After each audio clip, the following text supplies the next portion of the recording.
kita ngaku sebagai masyarakat yang beradab. Peradaban sebuah masyarakat itu bisa dinilai dari cara kencing. Bagaimana sekolah mendidik anak-anak SD, SMP, SMA untuk beradab? Kalau 1.000 siswa, toiletnya cuma 3. Yang kanan, kiri, tengah itu kan abang pernah jadi DPR, sama aja kan bang? Sama-sama terima honor, sama-sama ikut perjalanan dinas, sama-sama ikut studi banding kan bang? Kadang-kadang sama-sama bohong juga.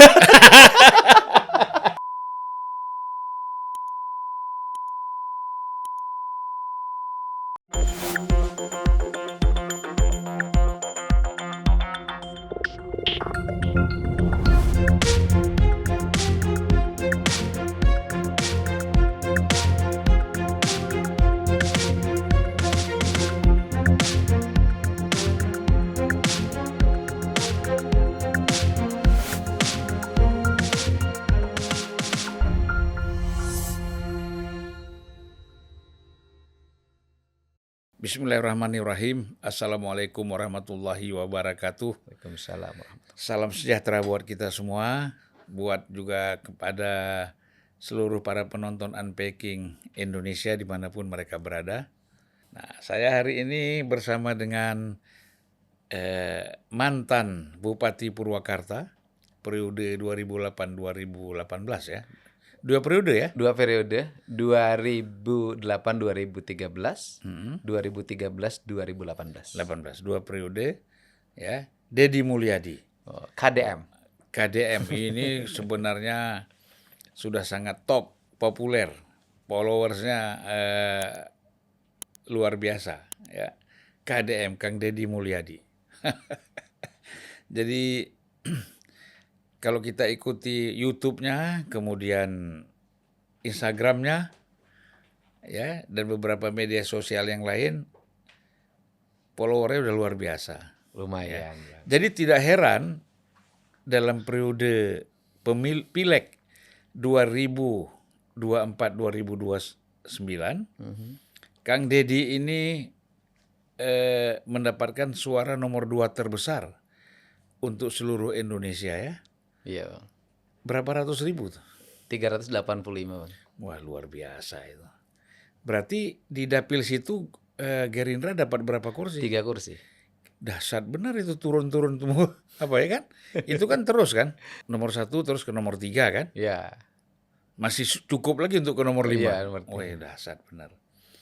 Jadi sebenarnya untuk maju sebagai Gubernur Jawa Barat sudah pantas juga. Walaupun Deddy masih tetap menyimpan-nyimpan. Rencana-rencana ini kan masih disimpan dulu ya. Jadi itu kita lihat. Nah, situasi politik kita juga kalau kita lihat ini memang cukup masih tetap kita katakan belum juga reda ya. Pilpres sudah selesai, ada lagi PTUN. Nanti habis PTUN kita nggak tahu apa lagi. Ya, persoalan koalisi belum selesai. Ya. Tapi yang jelas dari kita ini sering bikin polling. Ya. Jadi kadang-kadang polling itu sampai puluhan ribu para penonton kita itu melakukan polling. Ketika kita tes untuk Jawa Barat, polling kita menyatakan Ridwan Kamil 48%. Deddy Mulyadi 40%, Desi Ratnasari 5%, Bima Arya 5%, Iwan Bule 2%. Nah, jadi kalau mau maju Jawa Barat, ini kompetitornya tinggal Ridwan Kamil. Bukan kompetitor bang, teman. Ya teman kan sebelum maju. Kalau udah jadi calon kan udah kompetitor kan. Teman bertanding. Ya, kayak Bu Mega bilang ya, bukan koalisi tapi kerjasama. Iya. Itu memang bahasa-bahasa gitu memang perlu juga kadang-kadang. Jadi sekarang kesibukan apa nih? Kesibukannya pagi-pagi jam 4 bangun, mandi, subuh, jalan kaki, lihat ayam, lihat sawah, lihat sapi, lihat bebek bertelur apa enggak, lihat ikan.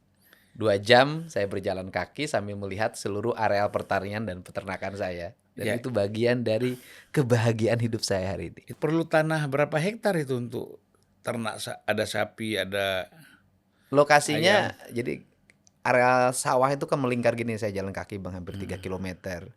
Nah kemudian ya kolam ada sekitar 1 hektar, area peternakan sapi sekitar ada 1 hektar, dengan ayam bersatu. Kalau bebek kan disimpan dekat sawah ya. Iya, ya. Ya itu aja Bang, sedikit lah di kampung Bang. Ya, dan di sana kan tanah masih murah relatif ya. Ya murah. Dibanding Wah nggak akan kayak Jakarta. ya lah, Jakarta ini kan puluhan juta, di sana kan paling nggak sampai 100.000 tuh harga Di tanah. sana bukan hanya tanah yang murah Bang, senyum juga murah Bang. Oh, itu yang menarik. Kok cepat bener buka rahasia senyum-senyum. Pantas Kang Deddy banyak senyum ya. Iya. Lebih banyak senyum daripada marah saya lihat. Iya, Ya kan? senyum juga sering, marah juga kadang ada. Ya, ya kalau ada yang nggak beres pasti kita marah. Iya marah, tapi jangan keseringan marah. Dan sekarang tinggal di Jakarta atau di mana? Saya tinggal di Subang, waktu jadi anggota DPR juga saya tinggal di Purwakarta. Nah, saya tinggal Purwakarta, tinggal di Subang, ya gonta-ganti lah, karena rumah saya aja ada di Purwakarta, rumah saya juga ada di Subang. Iya. Nah jadi waktu anggota DPR saya tidak pernah tinggal di Jakarta, 1 malam pun, Pak bolak-balik. Bahkan saya jarang ke rumah dinas DPR. Saya berangkat dari rumah biasanya jam 6, jam 8 udah nyampe atau jam 9 kalau agak macet, jam 9 atau setengah 10 udah mulai rapat, sorenya langsung pulang lagi. Iya, ya. Dan itu satu kenikmatan sendiri ya. Dan itu berkat Pak Jokowi bangun jalan tol ya. Iya, kalau nggak ada jalan tol yang jalan layang ya, tol layang Jakarta sampai dengan Karawang Barat, Karawang Timur, ya mungkin saya menikmati macetnya lama, nggak akan Waduh, seperti sekarang. iyalah. Tetapi ya kan, ya jalan tolnya juga kan abang tahu ada konstruksi yang Oh iya itu. dikurangi sehingga konstruksi betonnya sehingga itu bang, druk, Ya, ya, ya. druk. Ya itu kok itu waktu awal mula pembangunannya itu memang konstruksinya nggak benar. Makanya memang kalau soal jalan tol ini serahin jasa marga lah, ya kan. Saya kan boleh dibilang 2,5 tahun jadi komisaris di jasa marga ya. Jadi saya tahu betul cara-cara mereka membangun jalan itu. Makanya jalan-jalan yang dibangun jasa marga tuh nggak ada masalah. Dan kadang-kadang kan kontraknya pemilik yang sekarang itu kan beli dari yang lama. Nah, yang lama itu kontur jalan tanahnya kan nggak bagus kita di sana itu. Iya, Makanya dulu sampai Cikampek bermasalah ya. iya. Jalan tol yang menurut saya ya pemandangannya enak, desain arsitek gerbang-gerbangnya waktu itu bagus. Yang ini bang, yang dari ke Bogor tuh, Jagorawi. Jagorawi. Iya, ya. Dulu halus tuh jalan tuh. Itu kan Korea yang bangun dulu. Oh, Korea. Korea. Korea yang DPR itu kan. Kalau itu makin parah bangunannya. Jadi memang zaman Orde Baru itu dibangun oleh kontraktor dari Korea. Iya. Jadi mereka korek itu sedalam 1 meter ke bawah, baru mereka beton, lapis lagi, sehingga nggak bergeser. Iya. Kalau sekarang kan nggak. Kasih tanah, ratakan, kemudian dikasih aspal, semen, hanya 1-2 lapis, habis itu baru dikasih aspal, finishing. Iya. Jadi kualitasnya. Ya, saya juga memperhatikan jalan tol yang menuju arah Palimanan ya, Cirebon yang dari Cikopo Palimanan. Terus kemudian jalan tol yang Cipularang. 2 jalan tol itu saya berpikir sampai kapan ini jalan tol dianggap jalan yang siap dipakai? Karena kan hampir tiap hari itu pasti ada bongkar kali, cor Iya, lagi, iya. lapisin lagi. Nanti sana lagi yang paling lucu pas waktu-waktunya liburan, ya kan liburan 3 hari misalnya, mereka sibuk Ya, itu kesalahan keruk lagi. jalan, yo macetnya panjang. Itu khususnya dari Cikampek Subang ya. Dari ya Cikopo sampai Palimanan tuh bang, Mm. ya kan Cikopo Palimanan Cirebon kan, sama Cikopo yang sampai Cipularang kan sering banget gali, Iya, iya. tambah lagi gali, tambah sini bilang kapan ini jalan tol ini rapih, nggak tiap hari tambal sulam ini.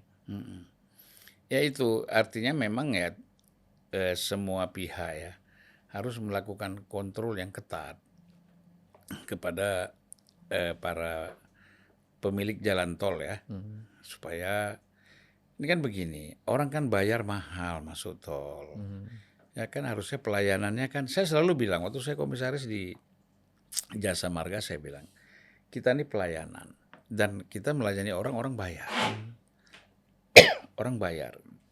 Nah, kalau orang bayar itu kan berarti harus kita tingkatkan pelayanan. Tidak boleh ada jalan yang rusak, yang tiba-tiba dia lagi jalan-jalan enak masuk lubang. Makanya Jagorawi itu relatif tidak ada ya.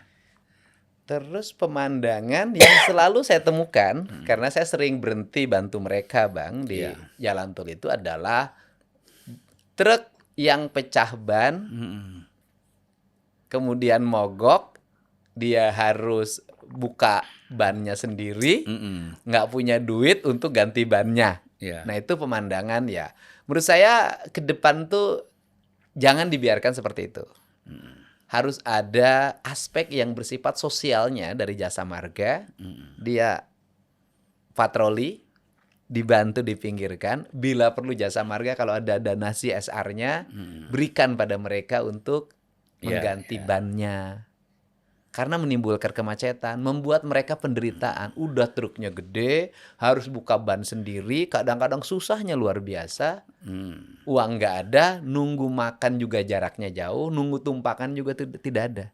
Atau paling tidak evakuasinya dilakukan dengan cepat lah ya.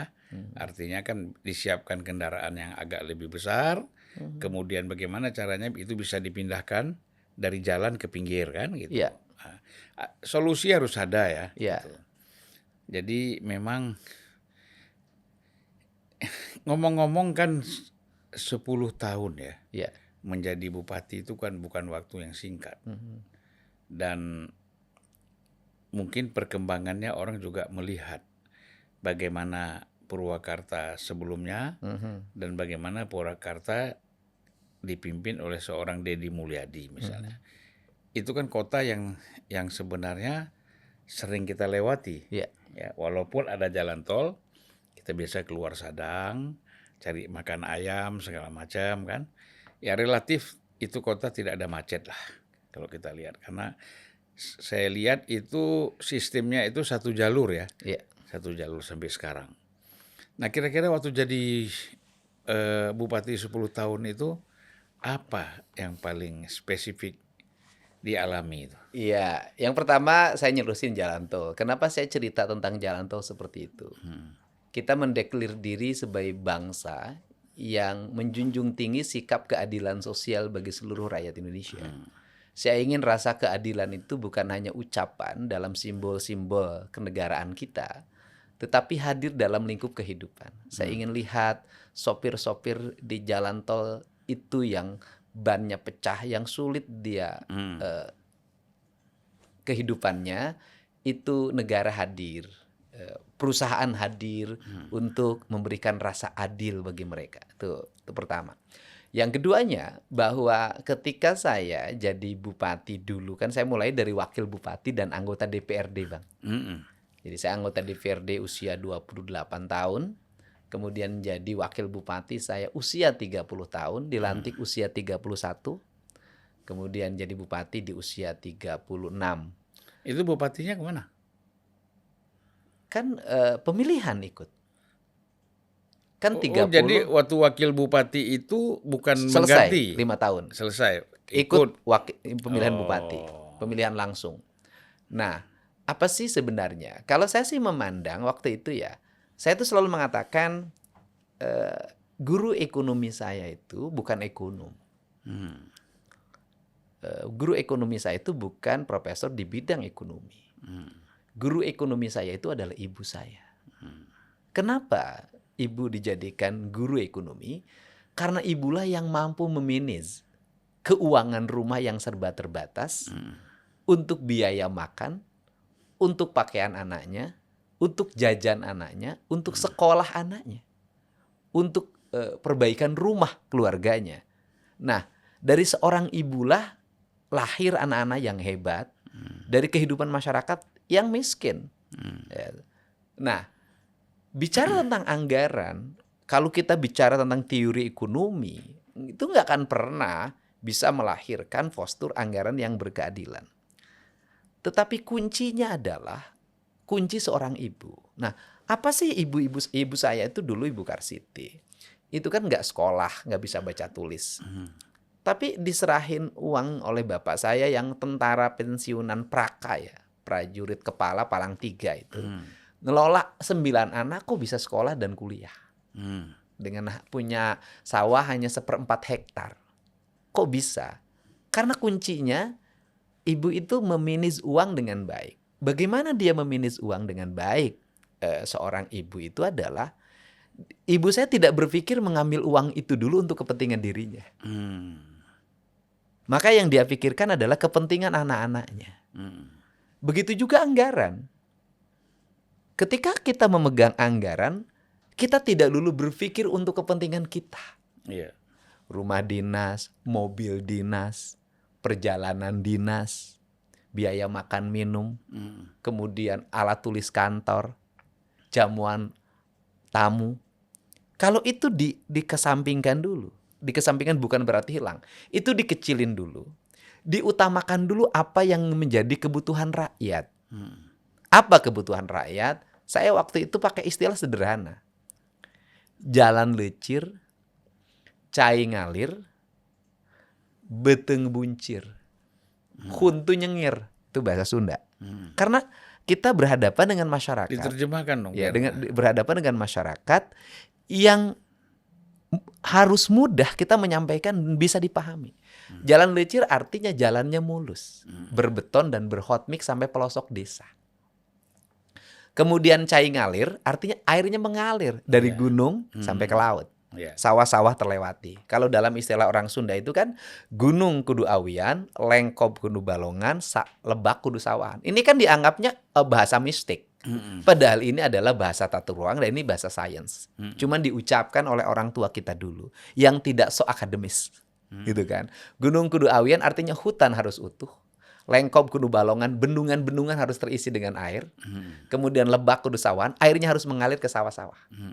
Nah, ini. Kemudian yang ketiga adalah beteng buncir, perut rakyatnya terpenuhi. Karena kebutuhan pangannya tersedia dengan harga yang murah. Tetapi juga produksi pangannya harus diperhatikan oleh negara agar menjual harga pangan tidak terlalu murah juga, kasihan juga petani. Nah, kemudian yang keempat adalah huntu nyengir, rakyatnya tersenyum. Karena dalam cara berpikir orang Sunda ini, hidup orang Sunda yang senang itu apa? Ngahna ngahening. Ngenah nyandang, ngenah nyanding, tapi tong nyandung. Gitu loh. Ini kan bahasa kebudayaan. Ngahna ngahening itu apa artinya? Hidupnya tentrem. Kan gitu. Ngenah nyandang itu artinya dia bisa berpakaian dengan baik. Ngenah nyanding, dia bisa hidup berumah tangga dengan baik, gitu kan. Ngenah nyandung, nah itu nggak boleh, janganlah. Masa harus poligami sih? Nah, ini prinsip-prinsip dasar ini menjadi dasar untuk membangun masyarakat yang tenang. Masyarakat yang tenang. Nah, apa sih yang harus dilakukan? Pertanyaannya, waktu itu kan teman-teman saya di birokrasi, itu banyak yang nggak percaya apa yang saya lakukan. Nah, mereka itu, bagaimana Pak dengan postur anggaran yang kita yang kecil? Oh, gampang, saya bilang. Bagaimana caranya? Ayo kita kumpul. Coba buka buku anggaran. Nah, buku anggaran apa isinya? Isi buku anggaran itu kan kebanyakan, ya kan, perjalanan dinas, pakaian dinas, alat tulis kantor, biaya sosialisasi. Yang sosialisasi isinya adalah ceramah-ceramah, seminar, rapat-rapat, segala macam. Nah, itu yang pertama saya buka. Bisa nggak ini saya turunin angkanya yang dari mendominasi anggaran daerah itu mencapai 70%. Kita turunin ke angka 30. Sehingga saya punya selisih.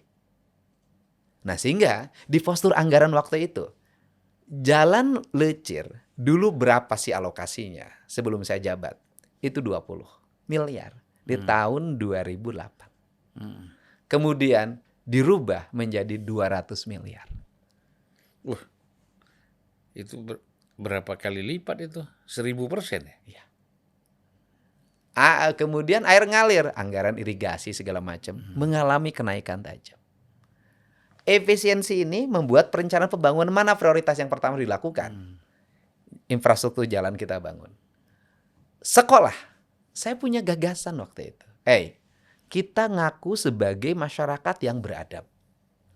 Peradaban sebuah masyarakat itu bisa dinilai dari cara kencing. Bagaimana sekolah mendidik anak-anak SD, SMP, SMA untuk beradab kalau 1000 siswa toiletnya cuma 3. Maka saya punya gagasan waktu itu, 1 kelas, 1 toilet. Sehingga nggak ada lagi, karena saya ngalamin waktu SD, kalau pengen kencing harus keluar ke kali. Jalan kaki dulu. Atau cari pohon. Jadi di bawah pohon gini Bang. Dan biasa kita kalau di pohon takut kesantet juga ya. Nah, sehingga 1 kelas, 1 toilet. Dan itu anggaran sekolah itu rata-rata hampir mau roboh. Saya genjot waktu itu. Pokoknya bangunan sekolah itu harus segera mengalami perubahan. Dalam 5 tahun memimpin nggak boleh lagi ada sekolah rusak. Itu berhasil. Nah setelah itu kita kasih ide baru juga. Saya bilang, ini kan sekolah kita ini aneh Bang. Kita mewajibkan masyarakat kita, anak-anak generasi kita sekolah 12 tahun. Tapi ruang kelas SD dengan SMP menyusut. Ruang kelas SMP ke SMA menyusut. Sehingga selalu ribut lah di BPDB dengan sistem zonasi segala macam yang ramai sekarang. Loh, saya bilang bukan itu yang harus dibangun dalam pikiran saya. Saya waktu itu merubah SD yang jaraknya agak jauh ke SMP, dibuat semuanya 9 tahun. Sehingga di daerah-daerah agak terpencil, kelasnya jadi 9. Mereka nggak usah lagi masuk SMP, SD-nya sudah 9 tahun. Iya. Nah, saya pernah membangun ruang kelas untuk anak sekolah di SD, namanya SD Kiara Lawang, di daerah sangat terpencil jauh banget dari pusat kota. Itu saya membuka jalan, membeton jalan, dan membangun ruang kelas SD hanya dengan murid 5 orang. Kenapa 5 orang itu disiapkan ruang kelas? Bagi saya, negara harus hadir untuk 5 orang murid itu. Nah, ini selesai dalam waktu 5 tahun ini clear Bang. Jalannya sudah pada beton, berhot mix, bangunan sekolah bagus-bagus. Kemudian sistemnya itu saya rubah. Bagaimana anak-anak itu agar bisa bersekolah dengan baik? Saya rubah Bang, kalau sekolahnya tidak jam 7, jam 6 pagi. Ada logika yang menarik. Ketika sekolahnya jam 7, banyak yang kesiangan. Ketika masuk kelasnya jam 6, gak ada yang kesiangan. Plus bagaimana mereka... Sekolah tuh berat di mana sih? Di jajan Bang. Bukan biasa sekolahnya.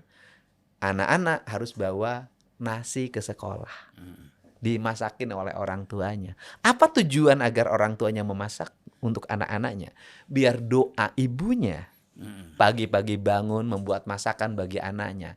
Itu adalah bagian nutrisi spiritual yang bisa membangun karakter anak. Karena saya merasakan betul bagaimana masakan ibu. Nah, ini dibangun, akhirnya ya Purwakarta waktu itu tertata dengan baik. Nah, kemudian apa sih yang berikutnya? Orang ngomong wisata, ngomong layanan kesehatan, itu pendekatannya per sektoral. Kalau saya betul hampir sama dengan pikiran Pak Presiden Jokowi.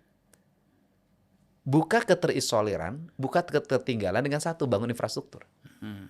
Maka saya bangun infrastruktur dengan baik. Saya pelajari kenapa rumah sakit penuh. Karena semua orang pergi ke rumah sakit. Bagaimana solusinya? Saya bikin namanya puskesmas rawat inap di berbagai kecamatan. Sehingga orang kalau hanya layanan nginep 2 hari di rumah sakit, cukup di puskesmas rawat inap. Kemudian setelah itu, bagaimana layanan publik pada masyarakat? Bagi saya, komitmen agama yang paling kuat adalah komitmen keadilan. Maka waktu itu seluruh rakyat Purwakarta berobatnya gratis, cukup dengan menggunakan KTP. Kenapa berobat gratis diberikan untuk seluruh rakyat? Karena apa? Karena kalau bicara persoalan orang sakit, jangankan orang miskin, kalau sakit berubah tambah miskin, orang kaya penghasilan 10 juta per bulan, ketika dia kena sakit cuci darah harus berhenti dagang, berhenti bekerja, dia jatuh miskin. Sampai pada waktu itu saya perhatikan, orang cuci darah waktu itu harus ke rumah sakit Habibie yang di Bandung. Akhirnya saya bikin ruang untuk rakyat itu adalah ruang cuci darah. Karena orang cuci darah, dia harus pergi ke Bandung sewa mobil. Biaya lagi, saya siapkan. Ruang cuci darah itu free untuk rakyat. Nah, konsep saya itu menjamin ketenangan publik. Publik merasa hadir, negara di situ. Sekolah tidak usah bayar, anak-anaknya terdidik dengan baik, ruang kelasnya baik, berobat tinggal di puskesmas, kemudian berobat juga ke rumah sakit sudah free, sehingga tidak ada lagi kasus rumah sakit menahan KTP, atau yang paling jahat adalah ketika orang melahirkan tidak bisa bayar, bayinya ditahan nggak boleh pulang, kan biayanya tambah bengkak. Tragis. Nah, konsepsi itulah yang saya kembangkan sehingga kebutuhan dasar warga itu mampu dipenuhi oleh anggaran kabupaten yang hasil efisien itu. Saya waktu zaman manual, orang bikin surat baru dibagikan untuk rapat-rapat, saya nggak boleh lagi ada surat itu. Cukup dengan SMS center. Belum secanggih sekarang teknologinya. Saya efisiensikan, kemudian rapat-rapat saya turunkan, udahlah kita ini jangan terlalu banyak rapat. Banyaklah berbuat bagi kepentingan masyarakat dengan perencanaan pembangunan. Dan yang paling menarik adalah mekanisme DPR, Bang. Dulu saya ingin membuat percepatan dan itu ditiru oleh banyak orang. Kan kalau DPR itu satu misalnya menyampaikan rancangan anggaran pendapatan dan belanja daerah, RAPBD. Itu kan dibacakan oleh bupati. 2 hari setelah itu pandangan fraksi-fraksi. 2 hari setelah itu jawaban bupati. Setelah itu baru pembahasan. Sama saya ini kelamaan. Saya merubah itu. Jam 9 bupati menyampaikan pandangan dan tidak saya bacakan semuanya. Ngapain dibacain capek-capek? Orang bukunya sudah dipegang kok. Iya. Saya cukup memberikan pengantarnya saja. Kita baca pun dia main WA. Iya, ngapain juga, malah tambah jenuh. Nah, kemudian saya 15 menit. Setelah itu saya minta praksi-praksi memberikan pandangan. Dan saya waktu itu juga saya memberikan jawaban. Sorenya sudah pembahasan.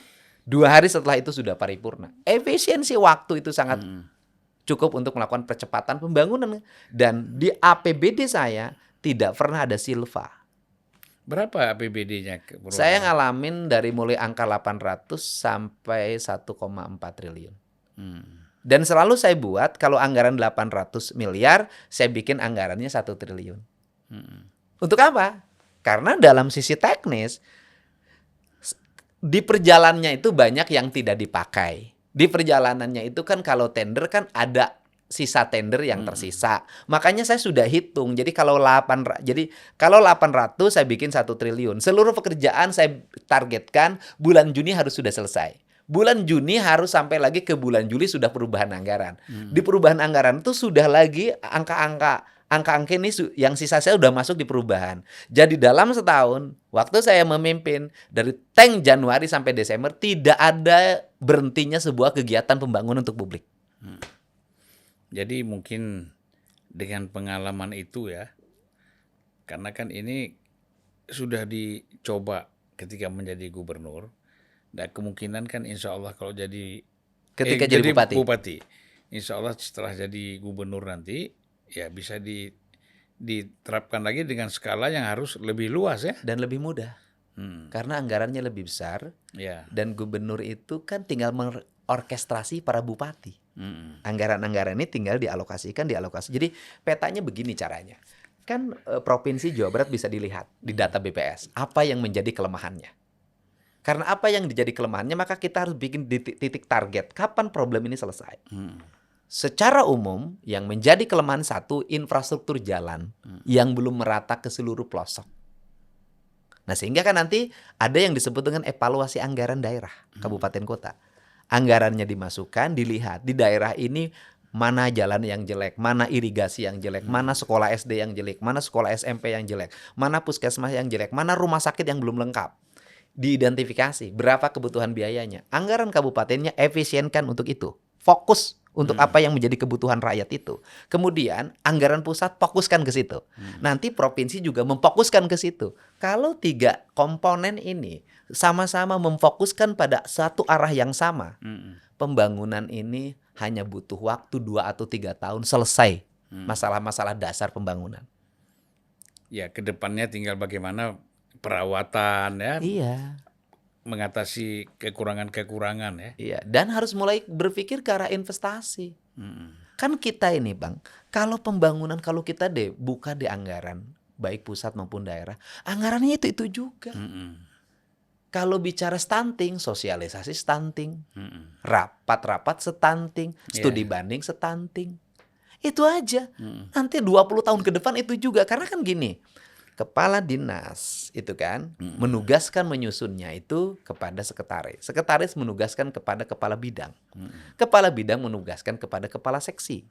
Kepala seksi atau kepala subbidang. Ya. Ditugasinnya pada staf nugasin pada THL. THL ngambil copy paste yang tahun kemarin. Iya, iya. Dimasukin tahun ini, bahas lagi. Itu begitu-begitu juga. Copy paste ini kalau disatukan satu provinsi, puluhan triliun. Iya. Copy paste.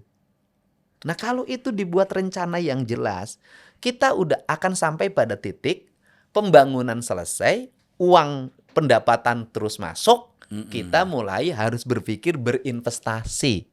Untuk uang ini berputar, melahirkan dividen, dividennya menambah pendapatan, ujungnya nanti kesejahteraan publik akan meningkat karena rakyatnya terjamin.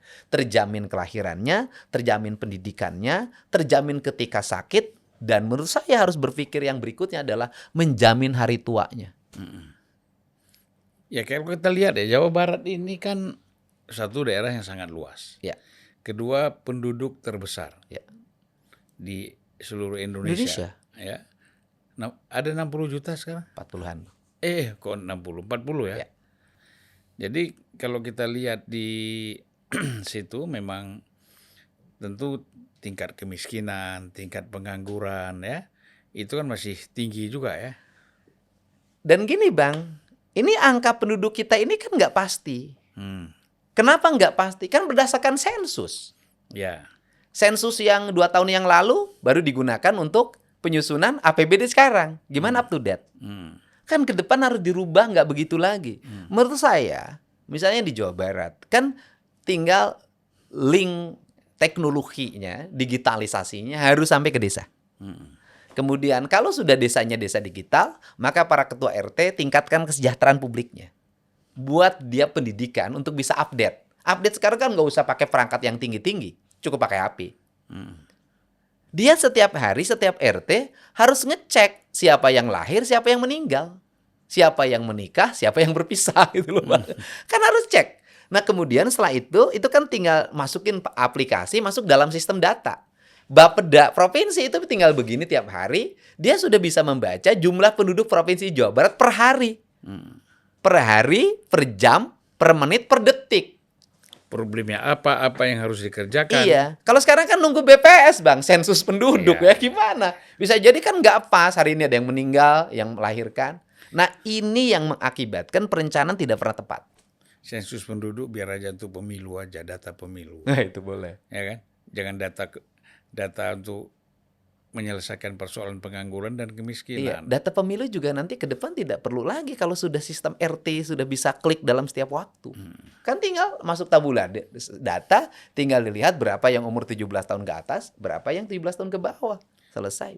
Ya itu kan masalahnya proyeknya jadi hilang. Oh iya lupa ya. Sensus itu proyek ya. Sensus Saya kan baru proyek. tahu. Enggak juga, andai kata pun sensus proyek Bang, kan tidak usah lagi nyari relawan sensus. Cukup para ketua RT aja didik kesensusan. Iya. Kan selesai. Ini negeri ini mudah kok dibikin muter-muter gitu loh Bang.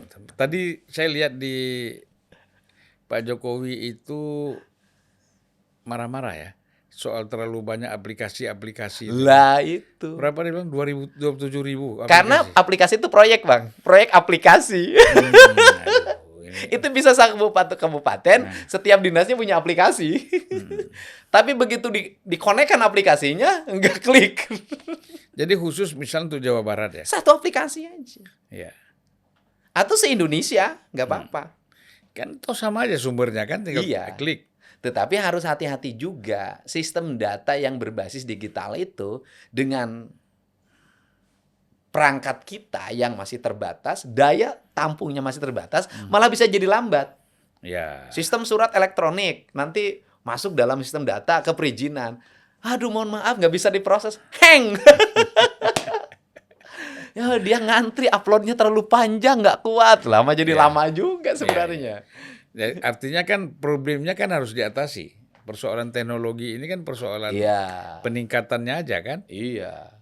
Ya kita di rumah juga begitu kan, pakai wifi kalau lemah, lemot, Lemot. ya harus ditambah. Iya. Ya kan? Dayanya. Mau biar nambah itu udah aja. Itu cukup begini kalau menurut saya. Kementerian Kominfo itu menangani seluruh jaringan perangkat digital di seluruh Indonesia. Dia tinggal link ke Dinas Kominfo setiap provinsi, kabupaten, kota. Satu Iya. sistem. Itu yang betul itu. Memang pusatnya ada, senternya itu Kominfo kan. Ya. Jadi Kominfo itu memang harus punya dan mampu ya kan menampung dan melayani seluruh kebutuhan warga Indonesia mengenai berbagai informasi kan. Iya. Gitu.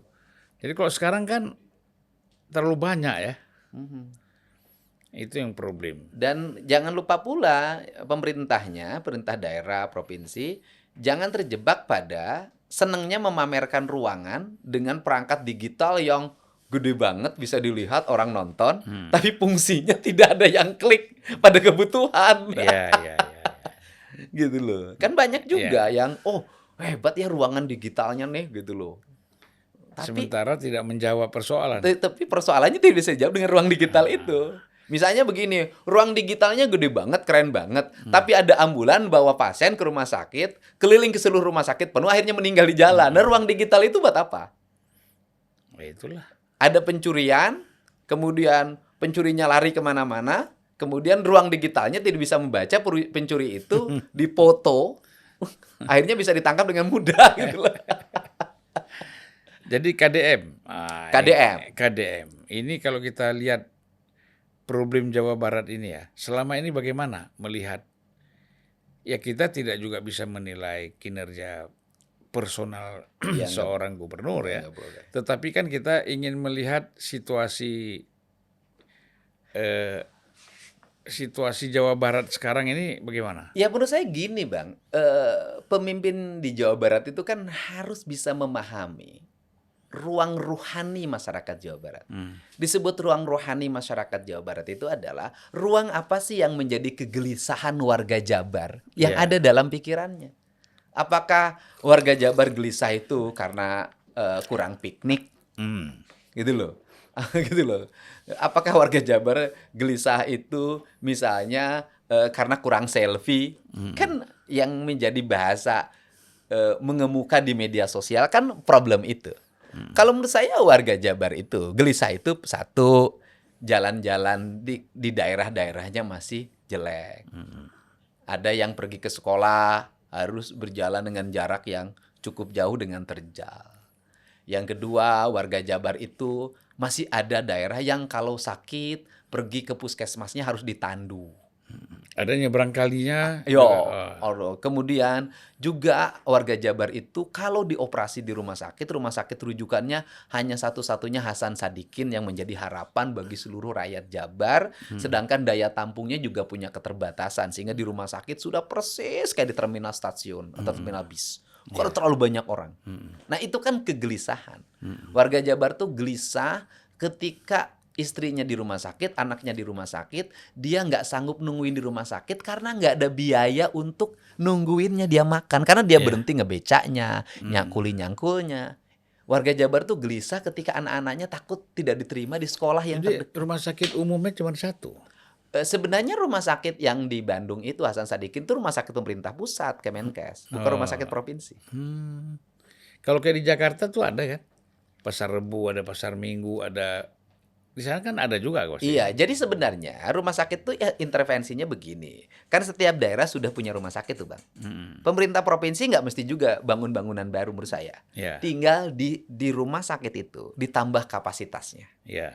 Ruang layanannya misalnya spesialis jantungnya ditambah, paru-parunya ditambah, kemudian bedah otaknya ditambah, perangkat-perangkat digitalnya ditambah, plus lemahnya dokter. Dokternya bagaimana? Udah, anak-anak Jawa Barat yang ingin sekolah spesialisasi, punya kualifikasi, punya komitmen untuk tetap di rumah sakit yang ada di Jawa Barat. Orang Sukabumi cari untuk dokter jantung yang orang Sukabumi. Sekolahkan spesialis oleh Pemprov, nanti kembalikan ke situ. Orang Indramayu pengen spesialis misalnya tumor, sekolahkan oleh Pemprov, kembalikan ke situ. Kemudian orang yang paling ujung Pangandaran misalnya, sama juga spesialis apa spesialisnya misalnya kulit, ya sudah kembalikan ke situ.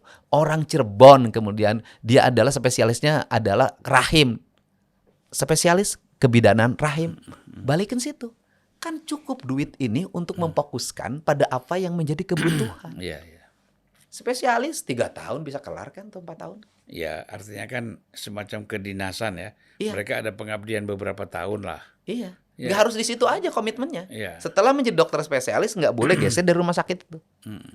Karena dia dibiayai oleh negara. Ya. Kalau dia geser dia bayar denda, kali lipatkan biaya yang dikeluarkan pemerintah. Ya memang harus ada pengaturan yang jelas ya. Kalau tidak ya begini terus, semeraut terus kita. Ya, jadi seolah-olah kita mengalami kemajuan yang luar biasa, tahu-taunya kebutuhan dasar publik aja belum terselesaikan dengan baik oleh pemerintah. Ya. Gitu, Pak. Ngomong-ngomong katanya sempat ketemu Pak Prabowo ya? Ya kita kan kemarin ikut, ya bukan ikut orang sakader yang punya kewajiban memenangkan. Memenangkan. Pak Prabowo dong. Oh ya betul. Itu. Enggak, setelah Pilpres kan ketemu lagi ya? Ketemu lagi. Apa? Ketemu sering. Apa kira-kira yang dibicarakan? Yang dibicarakannya ya semangat. Tingkatkan elektabilitasnya di Jawa Barat. Oh gitu. Itu. Berarti siap-siap masuk ke Jawa Barat ya? Ya, tingkatkan elektabilitasnya di Jawa Barat. Semangat, keliling terus menyapa warga. Ya. Semangat.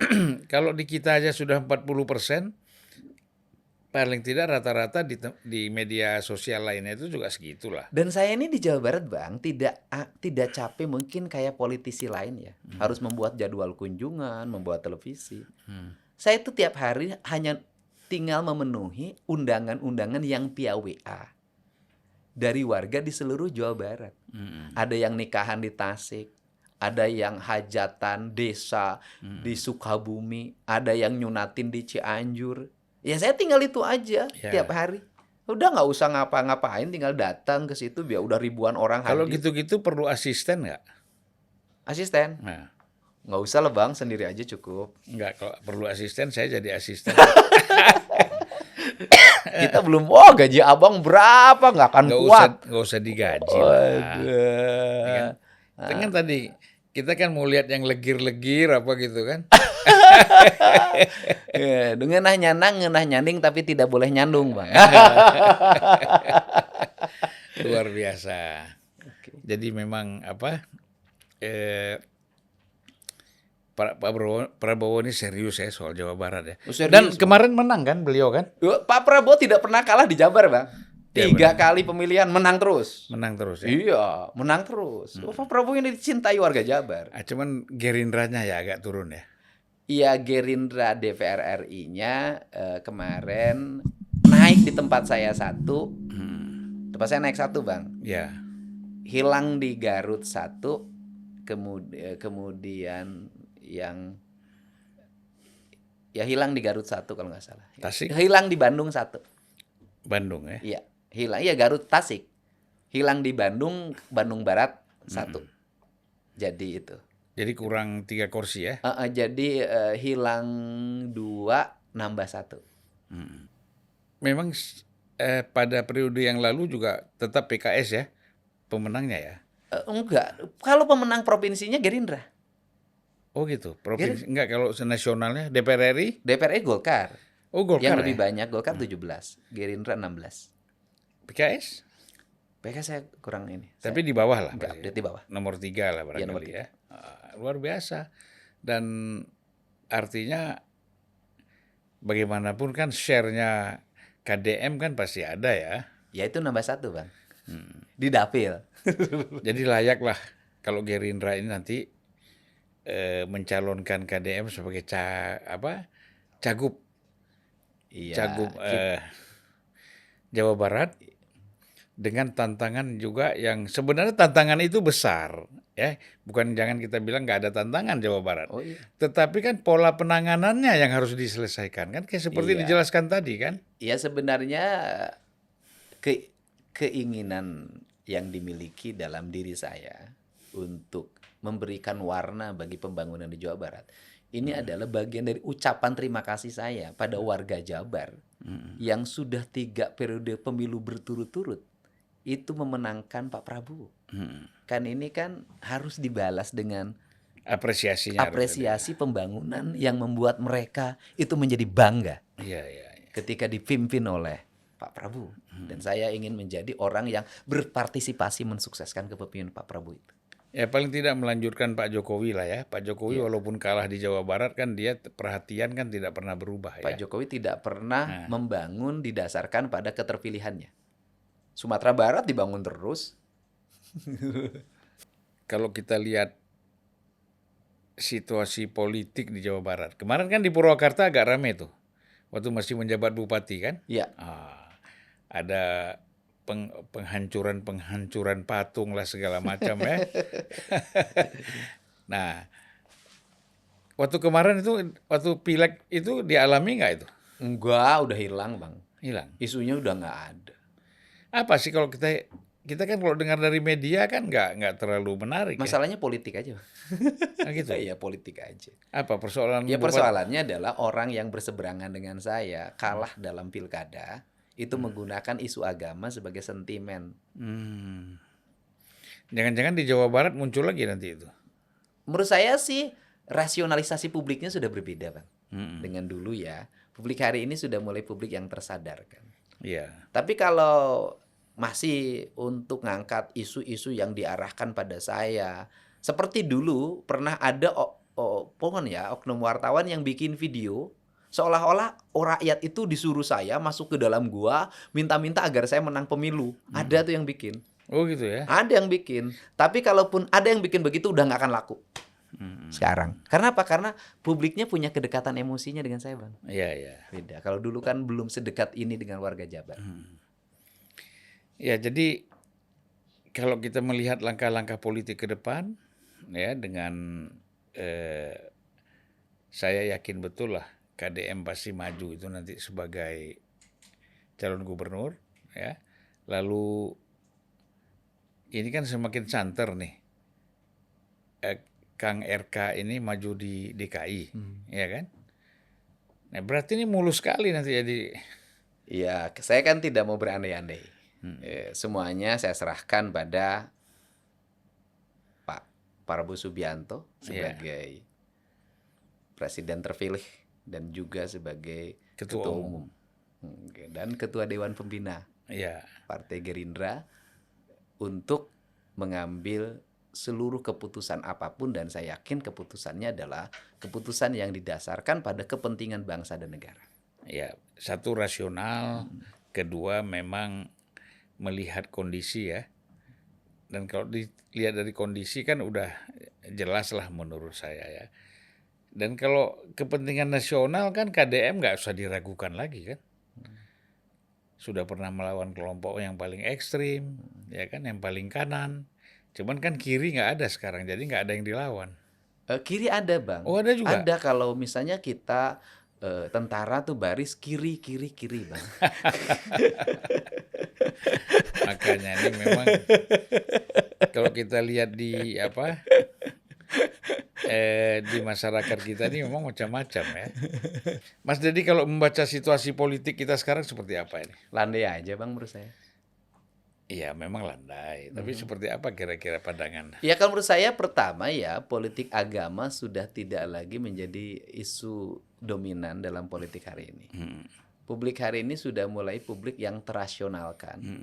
emosinya juga sudah emosi yang rasional. Sehingga seluruh tumpahan emosinya kan hari ini lebih banyak di media sosial. Dan menurut saya itu bagus gitu kan. Sebagai sarana demokrasi yang harus kita pahami. Dan saya melihat politik nasional hari ini adalah politik yang sangat cair. Karena saya memahami bahwa politik ideologis kan sudah hampir hilang, Bang. Yang ada adalah politik pragmatis. Semua orang perdebatannya bisa diselesaikan di meja makan. Kalau dulu kan abang ngalamin, nggak ada perdebatan di meja makan. Ya, itu kan demokrasi seluas meja makan. Dulu yang kanan tetap di kanan, yang kiri tetap di kiri. Yang sekarang kan yang kanan bisa bareng sama yang tengah bisa bareng sama yang kiri bisa bareng sama yang kanan yang kiri bisa bareng ternyata. Iya. Sampai kita bingung kaki kiri mana, kaki kanan mana. Jadi sekarang tuh kanan kiri itu tergantung kepentingan. Iya. Kadang orang bisa jadi paling kanan, kadang orang bisa jadi paling kiri. Tergantung kebutuhan. Nah, dan ketika praktis dalam kehidupan keseharian, ketika jadi bupati, ketika jadi wali kota, ketika jadi gubernur, ketika jadi anggota DPR, yang kanan dan kiri itu kan sama aja, Bang.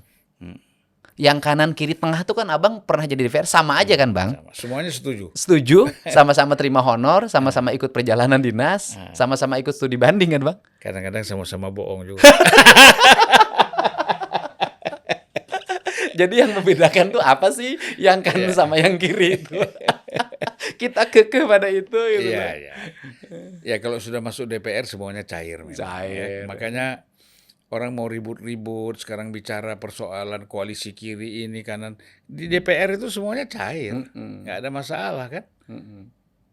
Ya. Itu. KDM kan berapa periode di DPR? 2 ya? DPR RI berarti 4 tahun saya. 4 tahun. DPR Kabupaten 3 tahun. Ya. Dan kemudian bedanya yang kanan dan kiri itu pada istilah, Bang. Kalau yang kiri berarti lebih banyak pada kalimat anggarannya nasionalis, kan gitu kan. Kalau yang kanan kalimat anggarannya banyak pada hibah, bansos. Iya. Menarik ya kalau kita bahas-bahas. Tapi ini nanti teman-teman kita bisa marah-marah. Kok ngerumpiin soal gue ini katanya. Ya memang. Tapi kembali lagi lah kepada tugas berat nanti ya, yang akan dikerjakan di Jawa Barat. Insya Allah menang menjadi gubernur. Nah Jawa Barat ini kan terus terang kalau orang bicara wisata luar biasa. Ya. Yang mungkin belum dieksplorasi. Belum dieksplorasi. Saya takut nanti kayak tambang nanti.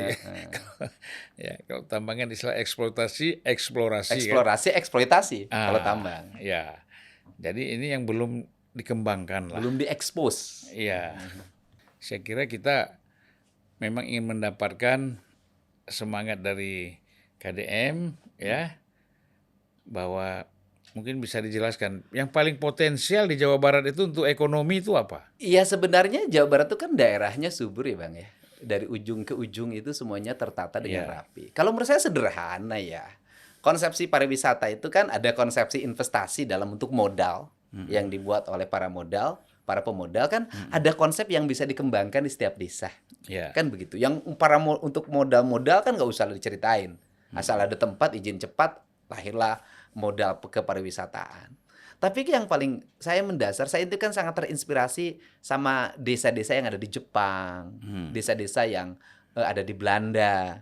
Kan perspektif pikiran kita ini agak ngaco, Bang. Kita ini seolah-olah yang disebut dengan modernisme itu harus merubah desa. Itu sama menjadi kota. Saya negara-negara maju juga nggak begitu. Desanya tetap desa. Iya, tetap naik perahu orang. Iya. Di Belanda ada desa yang nggak ada listriknya. Nggak gitu kan. Nah, saya inginlah di Jabar itu kembali lagi pada kearifan. Dia punya identity budaya. Saya ingin terbangun lagi rumah-rumah dengan desain arsitektur Sunda, dengan kampung yang tertata rapih. Kampung adat kayak Baduy kan berikan contoh bagaimana sebuah kampung yang dia tradisional tapi bisa melahirkan keadilan, ketentraman bagi masyarakatnya. Nah, saya ingin dong nilai-nilai ideologi gitu kan. Kesundaan itu menjadi nilai dalam spirit pembangunan kita. gitu kan.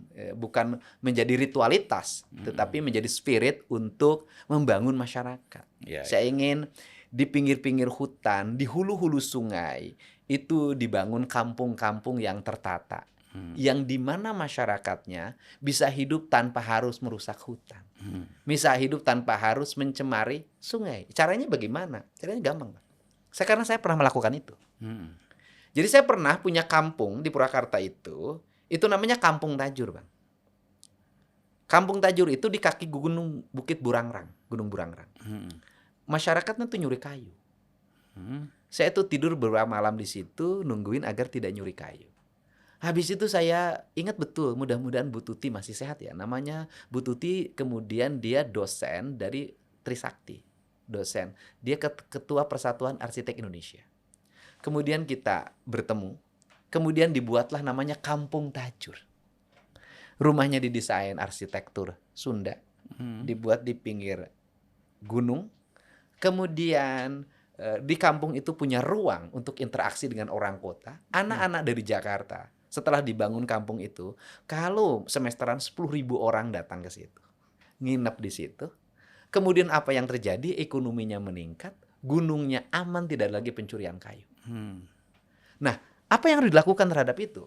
Di kaki-kaki bukit, di dekat-dekat areal mata air, kampung-kampung harus dikembalikan pada tradisi. Masyarakatnya dididik tradisi, tetapi dia harus menjadi punya basis ekonomi. Bagaimana caranya? Kampungnya tata menjadi adat, lingkungannya ditata menjadi adat, anak-anak sekolahnya dididik ke pariwisataan. Di sekolahnya itu, sekolahnya spesifikasi aja SD, tapi basic nilainya adalah bahasa Inggris. SD basic nilainya tata boga, gitu kan. SD basic nilainya tata busana. Nah, ini menjadi tata pengelolaan wisata.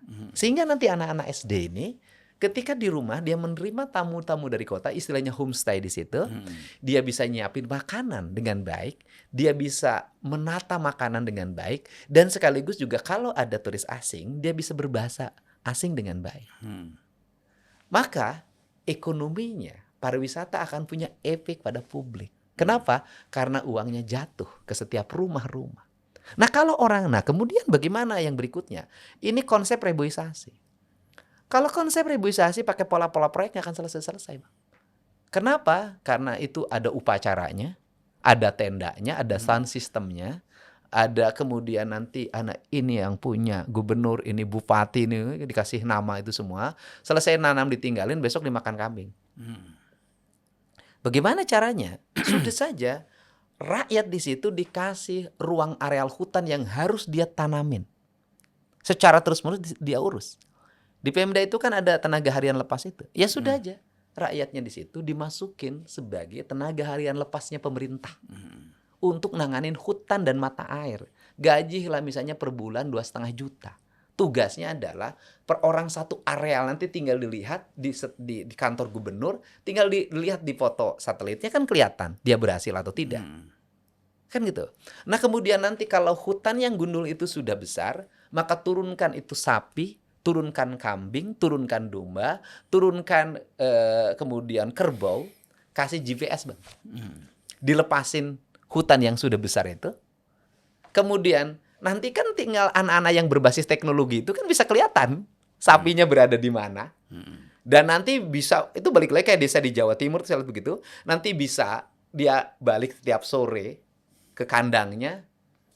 Nanti sapi itu akan menjadi konsepsi wisata. Makanan di situ konsep wisata, hutan konsepsi wisata, jalannya dibangun infrastrukturnya dengan baik. Makmur ini rakyat. Ya, tidak terasa Kang Deddy, kita ini sudah 1 jam ya ngobrol-ngobrol santai. Materi kita tidak ada yang berat sebenarnya. Tidak ada, Bang. Ya. Yang berat itu adalah pemilunya, Bang. Pileknya yang berat. Pileknya sampai berdarah-darah kata orang kan. Oh, sebenarnya nggak berdarah, Bang. Ya kalau KDM ya enggak, tapi yang lain kan berdarah-berdarah di daerah lain. Nggak keluar darah, Bang, cuman keluar amplopnya aja. Sebenarnya bukan berdarah-darah, beramplop-amplop, Bang. Beramplop-amplop, ya kan. Darahnya di rumah waktu dia pulang, kok amplop saya banyak sekali. Baik, KDM. Terima kasih banyak ya, ngobrol kita santai. Pasti ini besar manfaatnya, terutama kita fokus tadi mengenai Jawa Barat, sebuah wilayah yang sebenarnya sangat ramah, Iya. ya, dari ujung ke ujung. Kalau tidak terprovokasi oleh tadi kelompok-kelompok radikal. Oh, ini penting Bang, saya lurusin Bang. Saya sebagai orang Sunda, orang Jawa Barat, nggak terima kalau Jawa Barat disebut provinsi intoleran. Sebenarnya begini Bang yang terjadi. Orang Jawa Barat mah pada diem yang aslinya. Iya, iya. Yang ribut itu adalah orang pendatang yang Iya. di Jawa Barat. Iya, iya. Yang beragama A tinggal di Jawa Barat, yang beragama B tinggal di Jawa Barat. Mereka bertengkar di tanah Jawa Barat. Orang Jawa Barat mah Nah, tanya itu saya katakan tadi, yang dari luar itu kan provokator. Oh, provokator Bang? Provokator. Saya baru tahu. Oke, terima kasih KDM. Iya, terima kasih. Ya, sampai jumpa lagi. Terima kasih. Assalamualaikum warahmatullahi Waalaikumsalam wabarakatuh. warahmatullahi wabarakatuh. Sampurasun.